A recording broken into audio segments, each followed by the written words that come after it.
हो.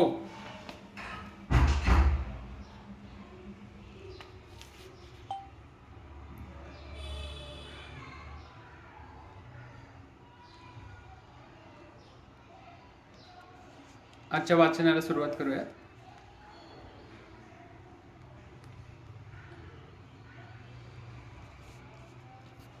आपण शिवाजी कोण होता गोविंद पानसरे यांचं पुस्तक वाचतोय. त्याच्यामध्ये आपण 2 धडे पूर्ण केले होते. आता आपण तिसऱ्या धड्यातला काही भाग वाचूयात. शिवाजीचे मुसलमान सरदार. शिवाजीच्या पदरी अनेक मुसलमान सरदार, वतनदार व इतर चाकर होते आणि ते अगदी मोठमोठ्या हुद्द्यांवर व जबाबदारीच्या जागांवर होते. शिवाजीच्या तोफखान्याचा प्रमुख एक मुसलमान होता. त्याचे नाव इब्राहिम खान. तोफखाना म्हणजे लष्कराचे एक प्रमुख अंग, कदाचित सर्वात महत्त्वाचे. तोफा हे त्या काळचे सर्वात प्रगत हत्यार. किल्ल्यांच्या लढाईत त्याचे महत्त्व फार मोठे. अशा महत्त्वाच्या तोफखान्याचा प्रमुख एक मुसलमान होता. छत्रपती शिवाजी महाराजांच्या दूरदृष्टीचं उदाहरण म्हणून त्यांनी केलेली आरमाराची उभारणी सांगण्यात येते आणि ते बरोबरच आहे. कोकणपट्टीच्या विस्तृत भूभागाला समुद्राचे सानिध्य आहे. या सर्व भागाच्या रक्षणासाठी आरमार आवश्यक आहे. ते शिवाजीने उभे केले. या अशा महत्त्वाच्या विभागाचा प्रमुखसुद्धा एक मुसलमान सरदार होता. त्याचे नाव दौलत खान, दर्यासारंग दौलत खान. शिवाजीच्या खास अंगरक्षकात व खासगी नोकरात अत्यंत विश्वासू म्हणून मदारी मेहतर याचा समावेश होता. आग्र्याहून सुटकेच्या नाट्यमय प्रसंगात या विश्वासू मुसलमान साथीदाराने शिवाजी राजांना काय म्हणून साथ दिली. शिवाजी मुस्लिम द्वेष्टा असता तर असे घडले असते का? शिवाजीच्या पदरी असे अनेक मुसलमान चाकर होते. त्यात काजी हैदर हा एक होता. सालेरीच्या लढाईनंतर औरंगजेबाच्या दक्षिणेतील अधिकाऱ्यांनी शिवाजीशी सख्य जोडावे म्हणून एक हिंदू ब्राह्मण वकील पाठवला. तेव्हा शिवाजीनं उलट काजी हैदर यास मोगलांकडे पाठवलं. म्हणजे मुसलमानांचा वकील हिंदू आणि हिंदूंचा वकील मुसलमान. त्या काळातील समाजाची फाळणी हिंदू विरुद्ध मुसलमान अशी असती तर असे घडले नसते. सिद्दी हिलाल हा असाच आणखी एक मुसलमान सरदार शिवाजीच्या पदरी होता. 1660 मध्ये रस्तुमजा व फाझल खान यांचा शिवाजीनं रायबागेजवळ पराभव केला. त्यावेळी सिद्दी हिलाल शिवाजीच्या बाजूनं लढला. त्याप्रमाणेच 1660 मध्ये सिद्दी जौहरने पन्हाळगडास वेढा दिला होता. तेव्हा नेताजी पालकरनं त्यांच्या सैन्यावर छापा घालून वेढा उठवण्याचा प्रयत्न केला. त्यावेळी सुद्धा हिलाल व त्याचा पुत्र वाहवाह हे नेताजी बरोबर होते. या चकमकीत सिद्दी हिलालचा पुत्र वाहवाह जखमी व कैदी झाला होता. हिंदू शिवाजीच्या बाजूने मुसलमान सिद्दी हिलाल आपल्या पुत्रासह मुसलमानांच्या विरोधात लढला. या लढ्यांचे स्वरूप निव्वळ हिंदू विरुद्ध मुसलमान असे असते तर असे घडले असते का? सभासद बकरीत 76 पानावर शिवाजीच्या अशाच एका मुसलमान शिलेदाराचा उल्लेख आहे. त्याचे नाव शामा खान. राजवाड्यांच्या मराठ्यांच्या इतिहासाची साधने या ग्रंथाच्या खंड 17 मधील 17 पानावर नूर खान बेग याचा शिवाजीचा सरनोबत म्हणून उल्लेख आहे. हे सरदार एकटे नव्हते हे स्पष्टच आहे. त्यांच्या हाताखालील मुस्लिम शिपायांसह ते शिवाजीच्या चाकरीत होते. पण या सर्वांहून एक महत्त्वाचा अस्सल पुरावा आहे. त्यावरून मुस्लिम धर्मीय शिपायांबद्दलचे शिवाजी महाराजांचे धोरणच स्पष्ट होते. रियासतकार सरदेसाई यांच्या शतकर्ता शिवाजी या पुस्तकातील हा उतारा पहा. सन 1648च्या सुमारास विजापूरच्या लष्करातले 500-700 पठाण शिवाजीकडे नोकरीस आले. तेव्हा गोमाजी नाईक पानसंबळ याने त्याला सल्ला दिला. तो फार चांगला म्हणून शिवाजीने मान्य केला व पुढे तेच धोरण ठेवले. नाईक म्हणाला, तुमचा लौकिक ऐकून हे लोक आले आहेत, त्यांस विनमुख जाऊ देणे योग्य नाही. हिंदूंचाच संग्रह करू, इतरांची दरकार ठेवणार नाही अशी कल्पना धरली तर राज्य प्राप्त होणार नाही. ज्यास राज्य करणे त्याने 18 जाती 4 वर्ण यास आपापले धर्माप्रमाणे चालवून त्यांचा संग्रह करून ठेवावे. 1648मध्ये अजून शिवाजीचं संपूर्ण राज्य स्थापन व्हायचं होतं. स्थापन करण्यासाठी काय धोरण होते हे वरील स्पष्ट आधारावरून व्यक्त होतं. ग्रँड डफरने सुद्धा त्याच्या शिवाजीवरील चरित्रग्रंथात पृष्ठ क्रमांक 129 वर गोमाजी नायकाच्या सल्ल्याचा उल्लेख करून म्हटले आहे की यानंतर शिवाजीने आपल्या सैन्यात मुसलमानांना सुद्धा सामावून घेतले आणि त्यांच्या स्थापनेत याचा फार मोठा उपयोग झाला. शिवाजीचे सरदार व शिवाजीचे सैन्य हे फक्त हिंदू धर्माचे नव्हते, त्यात मुस्लिम धर्मियांचा सुद्धा भरणा होता. हे यावरून स्पष्ट व्हावे. शिवाजी हा मुस्लिम धर्म नाहीसा करण्याचे कार्य करत असता तर हे मुस्लिम शिवाजीच्या पदरी राहिले नसते. शिवाजी मुस्लिम राज्यकर्त्यांचे जुलमी राज्य नाहीसे करायला निघाला होता. रयतेची काळजी वाहणारे राज्य आणायला निघाला होता. म्हणून मुस्लिम सुद्धा त्याच्या या कार्यात सहभागी झाले होते. धर्माचा प्रश्न मुख्य नव्हता, राज्याचा प्रश्न मुख्य होता. धर्म मुख्य नव्हता, राज्य मुख्य होते. धर्मनिष्ठा मुख्य नव्हती, राज्यनिष्ठा व स्वामीनिष्ठा मुख्य होती. मुसलमान राज्यकर्त्यांच्या पदरी हिंदू सरदार, ज्याप्रमाणे शिवाजीच्या पदरी मुसलमान सरदार व सैन्य होते, त्याचप्रमाणे मुसलमान राजांच्या शहेनशहांच्या पदरी अगणित मराठे व हिंदू सरदार होते. त्यांची यादी तर खूपच मोठी आहे. खुद्द शिवाजी महाराजांचे वडील विजापूरच्या मुस्लिम आदिलशहाच्या पदरी मोठे सरदार होते. शहाजी महाराजांचे सासरे लखुजी जाधव निजामशाहीचे महाराष्ट्रातील एक मनसबदार होते. जावळीचे मोरे, फलटणचे निंबाळकर, सावंतवाडीचे खेमसावंत, शृंगारपूरचे सूर्यराव शृंगारपुरे हे सर्वजण आदिलशाहीचे मनसबदार होते. त्यांच्या सैन्य सामर्थ्यापुढे व डावपेचांपुढे शिवाजी महाराजांना हार पत्करावी लागली व नामुष्कीचा तह करून आग्र्यात जाऊन संभाजीसह कैद होऊन पडावं लागलं. तो उत्तरेचा मातब्बर सरदार मिर्झा राजे जयसिंग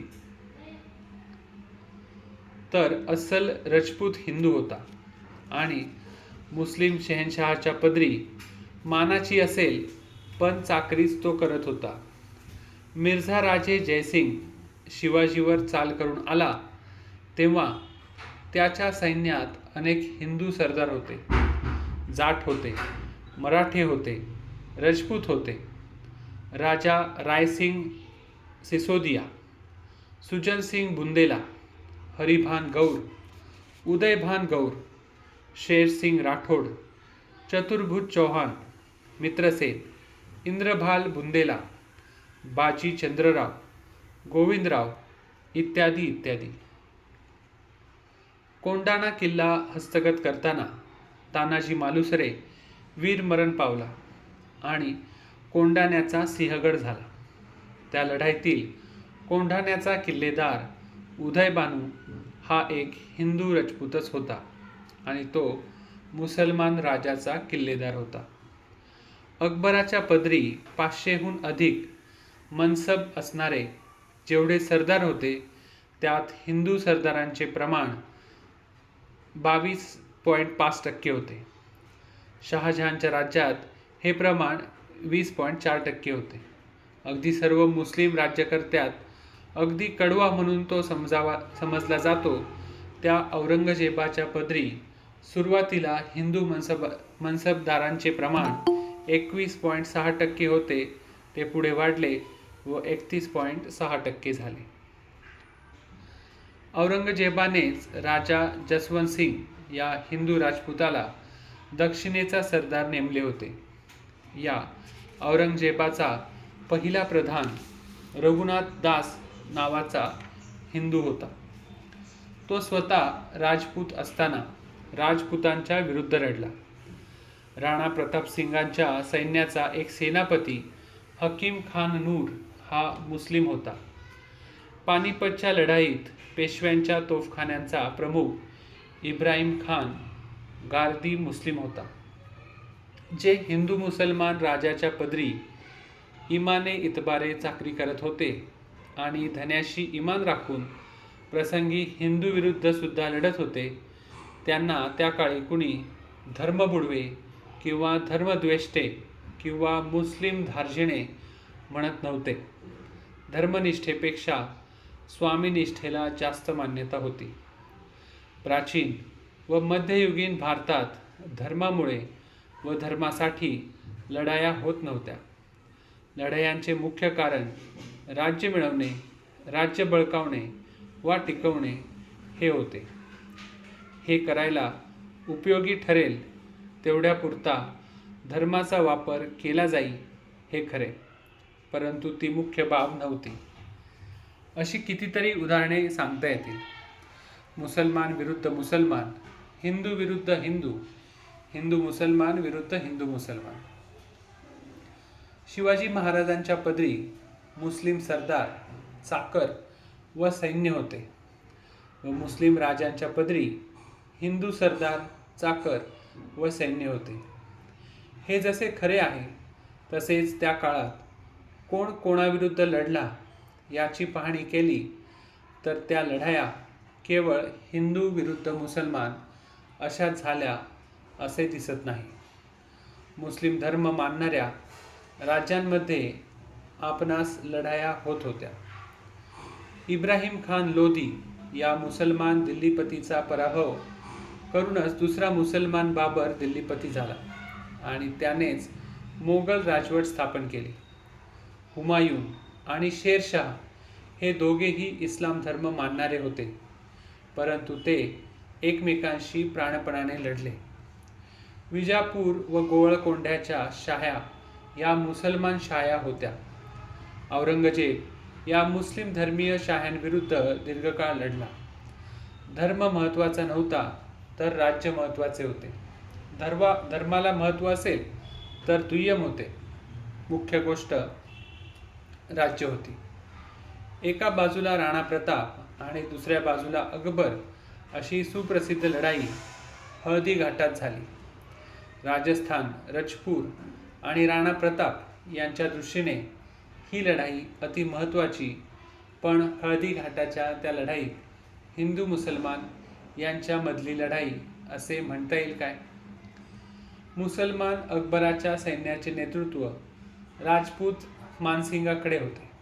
त्या सैन्यात 60,000 मोगल सैन्य तर 40,000 राजपूत सैनिक होते. राणा प्रतापच्या सैन्यात जसे 40,000 राजपूत सैनिक होते, तसेच हकीम खान नूर याच्या नेतृत्वाखाली पठाणांची एक मोठी तुकडी होती. तसेच ताजखान या पठाण राजाचे घोडदळही होते. त्याच्या तोफखान्याचा प्रमुखही एक मुसलमान सरदार होता. गुरु गोविंद सिंग देखील औरंगजेबाच्या काळात केंद्रीय मुस्लिम सत्तेविरुद्ध लढले. त्यांच्या सैन्यात देखील शिखांबरोबर हजारो मुसलमान होते. औरंगजेबाच्या मृत्यूनंतर त्याच्या वारसात सत्ता स्पर्धा झाली. त्यात त्यांनी बहादूर शहाला मदत केली. जाट, राजपूत, मराठा, शीख यांच्या उठावामागे धार्मिक आधार फार कमी होता, प्रामुख्याने ते केंद्रीय सत्तेच्या जाचक धोरणाविरुद्ध उठाव करत होते. त्या काळात स्वामीनिष्ठेच्या कल्पनेमुळे धर्माचा विचार न करता सरदार, जहागीरदार व सैनिक आपल्या स्वामीची सेवा करीत असत. सरंजामी युगातल्या खड्या सैन्यांमध्ये हिंदू राष्ट्रवादाची किंवा इस्लाम प्रसाराची भावना कधीच नसे. राजा जोवर पोटाला देतो तोवर इमाने इतबारे त्याची चाकरी करायची ही त्या काळची सर्वमान्य नीती होती. देवळांची लूट, मोडतोड इत्यादी. मुसलमान राजे हे क्रूर होते. त्यांनी देवळे पाडली, देवळे भ्रष्ट केली, धर्म बुडवला म्हणून सर्व मुसलमान हिंदूंविरुद्ध व हिंदू धर्माविरुद्ध असतातच व आहेतच, आणि ज्या अर्थी ते हिंदूंविरुद्ध आहेत त्या अर्थी हिंदूंनी त्यांच्याविरुद्ध असले पाहिजे असा हिंदू संघटनांचा युक्तिवाद असतो व आहे. धर्माधारे हिंदूंना संघटित करणाऱ्या संघटनांचा जसा हा युक्तिवाद असतो तसाच मुस्लिम धर्मावर आधारलेल्या मुस्लिम संघटनांचाही तसाच पण वेगळा युक्तिवाद असतो. मुस्लिम संघटनांचे व त्याच्या अनुयायांना प्रतिपादन असते की हिंदू धर्म म्हणजे काफरांचा धर्म. आपल्या पूर्वजांनी तो बुडवण्यासाठी प्रयत्न केले, ते बरोबरच केले. कंसात जमले तर आपणही तसेच करावे, निदान हिंदू विरुद्ध आपण असावे असा त्यांचा प्रचार असतो व आहे. आपण राज्यकर्ते, परंतु राज्यकर्ते म्हणून आपले महत्त्व उरले नाही ही खंत आणि त्यातून संघटित होण्याचा प्रयत्न त्यांचा हा प्रयत्न. आक्रमक मुस्लिम सैन्यानं सत्ता काबीज करताना व राज्य विस्तार करताना हिंदूंची देवळे फोडली व लुटली हे सत्य आहे, परंतु ते पूर्ण सत्य नाही, अर्धसत्य आहे. अरब, तुर्क, अफगाण इत्यादी आक्रमणांच्या टोळीवजा सैन्यांना नियमित पगार दिला जात नसे. त्यांनी लूट करावी व लुटीतल्या हिश्श्यातून त्यांचा पगार घ्यावा अशी रीत असे. हिंदू मंदिरात खूप मोठी संपत्ती असे. आक्रमक सैन्य ही संपत्ती लुटत असे. लुटताना देवळे पाडत व संपत्ती वाटून घेत असत. दऱ्या कपारीत व डोंगर माथ्यावरच्या त्या देवळात संपत्ती नसे, पण देव असत. अशा देवळांच्या वाटेला हे आक्रमक सैन्य जात नसे. कारण काय? संपत्ती लुटणे हा मुख्य हेतू, देवळे पाडणे हा मुख्य हेतू नसे. लुटीची संपत्ती मुख्य, धर्म दुय्यम. मुख्य हेतू साध्य करायला आवश्यक म्हणून देवळे पाडत. यात लुटीतला मोठा हिस्सा राजाकडे जाई. राजाचे उत्पन्नाचे ते एक साधन असे. देवळाभोवतालच्या लोकांना नाउमेद करणे, त्यांनी लढाईची उर्मी मोडून त्यांच्यात भय निर्माण करणे हा सुद्धा एक हेतू असे. लोक धर्मश्रद्ध व देवभोळे असत. ज्याने देव लुटला तो आपणास नक्की लुटेल असे भय तयार होई. एवढे जागृत दैवत, परंतु ते त्यांचे काहीच करू शकले नाही. मग आपण माणसे काय करणार? अशी नाउमेद पसरे. मुलूक जिंकायला सोपे जाईल.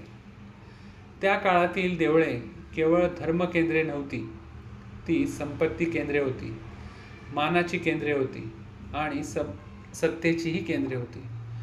देवळे लुटण्याचा आणखी एक फायदा होई.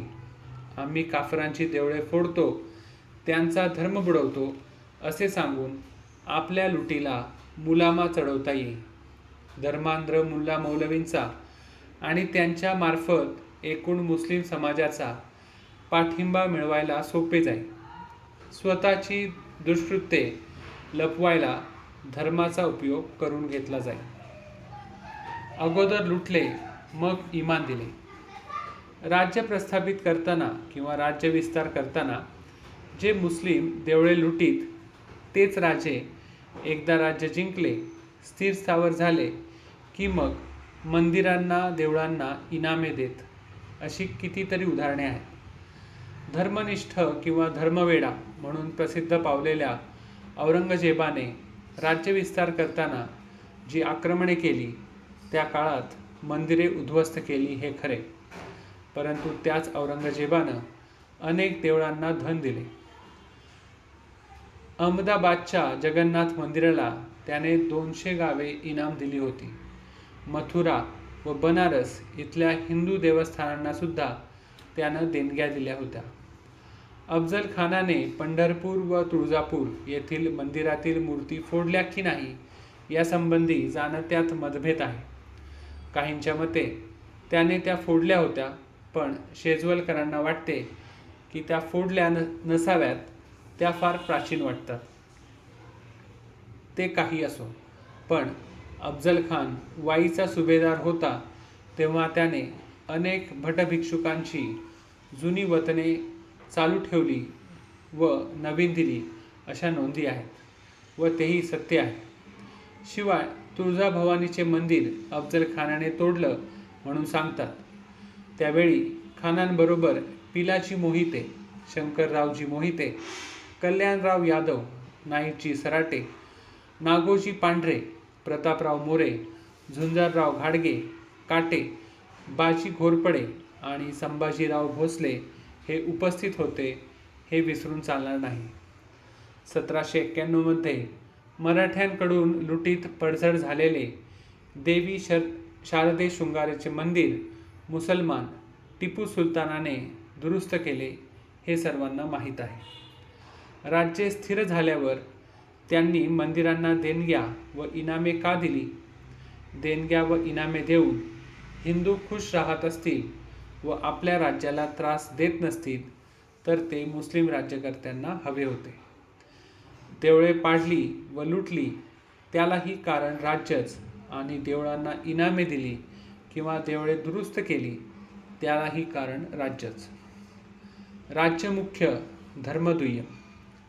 शिवाय फक्त मुस्लिम राजेच देवळे लुटीत होते हे खरे नाही. हिंदू राजेसुद्धा संपत्तीसाठी देवळे लुटत असत. काश्मीरचा हर्षदेव नावाचा राजा हिंदूंची सुद्धा मंदिरे लुटत असे. धातूसाठी मूर्ती वितळविण्यापूर्वी त्यांच्यावर विष्ठा व मूत्र शिंपडून त्यांचा पवित्र भंग करी इत्यादीचे तपशीलवार वर्णन कल्याणच्या राजतरंगिणी या ग्रंथात आहे. देवाच्या मूर्तीची विटंबना केली म्हणून त्या काळी दंगे झाल्याची नोंद मात्र नाही. त्याची उत्पन्नाची ती खाती होती, त्यात त्याने देवोत्पादन हे खाते उघडले होते. मुस्लिम राज्याला त्रासदायक ठरू लागेल तर मुस्लिम राज्यकर्ते मुस्लिम धर्मगुरूंची व मुल्ला मौलव्यांची सुद्धा पर्वा न करता त्यांनाही छळत. बखरकारांनी महम्मद तुघलकावर मुल्ला व सय्यद यांच्या कत्तली केल्याचा आरोप नोंदवून ठेवला आहे. काही इतिहासकारांनी असे लिहून ठेवले आहे की जहांगीर बादशहाला मुल्ला मंडळी एवढी घाबरत की तो आला की ती लपून बसत. तात्पर्य काय?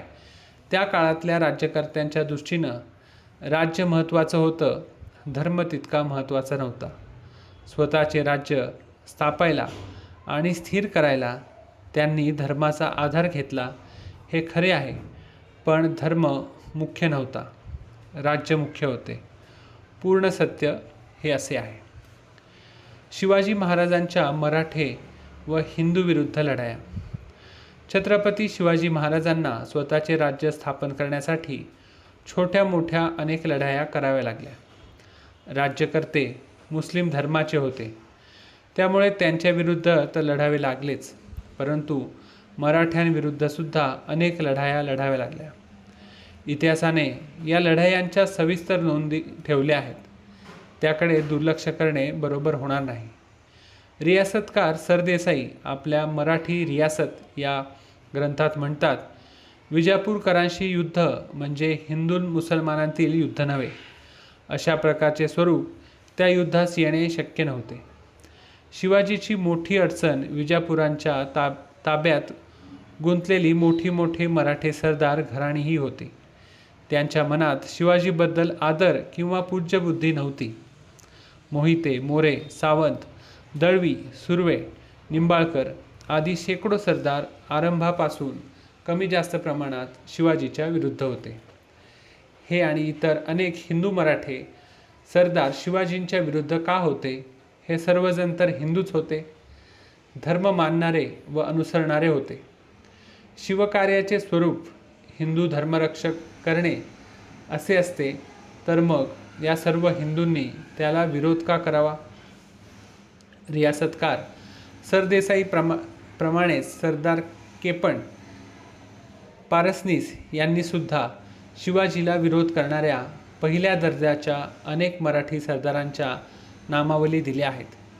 शिवाजीचे कार्य जर धर्मकार्य होते, तर मग या कार्याला या परमधर्मप्रिय मराठे सरदारांनी विरोध का केला? सरदेसाई म्हणतात, हाती असलेले घालविण्याची भीती त्यांना होती. त्यांच्या हाती काय होते? बखरकार केपन आपल्या मराठ्यांच्या बखरीत म्हणतो, शिवाजी हा नाशकर्ता होता. त्याने कशाचा नाश केला?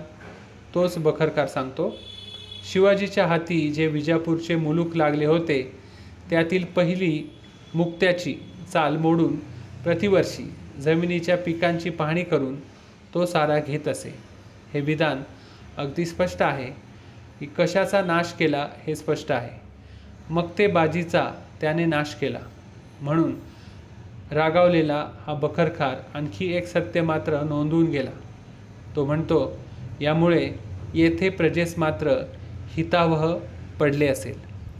शिवाजीने कोणाचा नाश केला व कोणाच्या हिताचे केले हे स्पष्ट आहे. असल्या हितविरोधामुळेच शिवाजीला घाडगे, खंडागळे, बाजी घोरपडे, बाजी मोहिते, निंबाळकर, डबीर, मोरे, बादल सावंत, सुर्वे, खोपडे, पांढरे, कोकणचे देसाई, मावळचे देशमुख वगैरे प्रमुख मराठे हिंदू सरदारांचा विरोध होता. व्यंकोजी भोसले व मंबाजी भोसले हे अगदी जवळचे भाऊबंधही विरोधी होते. आईकडून नातेसंबंध असलेले जगदेवराव जाधव, रदोजी माने हे सुद्धा विरोधी होते. शाहिस्ते खान स्वराज्यावर चालून आला तेव्हा त्याच्याबरोबर औरंगजेबाचे उत्तरेकडील हिंदू सरदार असणे स्वाभाविकच होते. पण महाराष्ट्रातील सुखाजी गायकवाड, दिनकरराव काकडे, रंभाजीराव पवार, सर्जेराव घाडगे, कमलोजीराव काकडे, जसवंतराव काकडे, त्र्यंबकराव खंडागळे,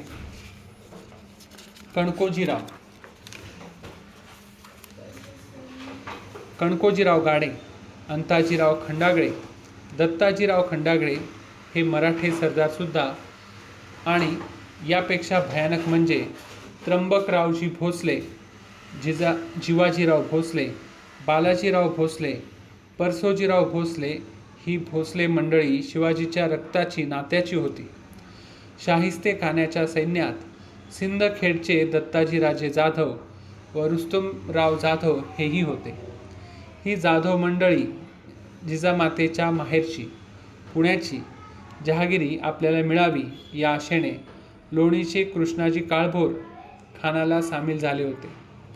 खानाने शितोळ्यांची देशमुखी जप्त करून काळभोरांना दिली होती.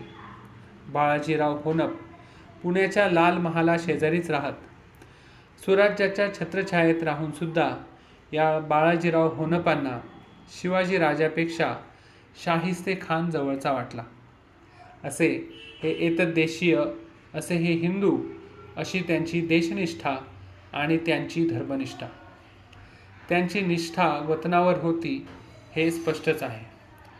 गौरवास्पद अपवाद होता तो कान्होजी जेधे यांचाच. शिवाजी महाराजांचा स्वतःचा या वतनदारांसंबंधीचा दृष्टिकोन अगदी स्पष्ट आणि तितकाच कडवट होता. एके ठिकाणी आमत्यांनी त्यांच्याविरुद्ध म्हटले आहे, बळकट व्हावे, दुसऱ्याचे घ्यावे, दावे दरवडे करावे हा यांचा सहज हव्यास. परचक्र आले म्हणजे वतनाच्या आशेने अगोदरच सलुखा करतात, स्वतःच भेटतात, तिकडचे भेद इकडे व इकडे तिकडे करून राज्यात शत्रूंचा प्रवेश करतात व देश मारितात. या वतनदार सरदेसाईंच्या दृष्टीने त्यांनी वतने महत्त्वाची होती, धर्म महत्त्वाचा नव्हता. त्यांनी वतननिष्ठा जाज्वल्य होती, धर्मनिष्ठा महत्त्वाची नव्हती. आजचे वाचन पूर्ण झाले आहे. धन्यवाद आपण मोठ्या संख्येने आज उपस्थित राहिलात याबद्दल. पुढच्या रविवारी भेटूयात 12 वाजता. धन्यवाद.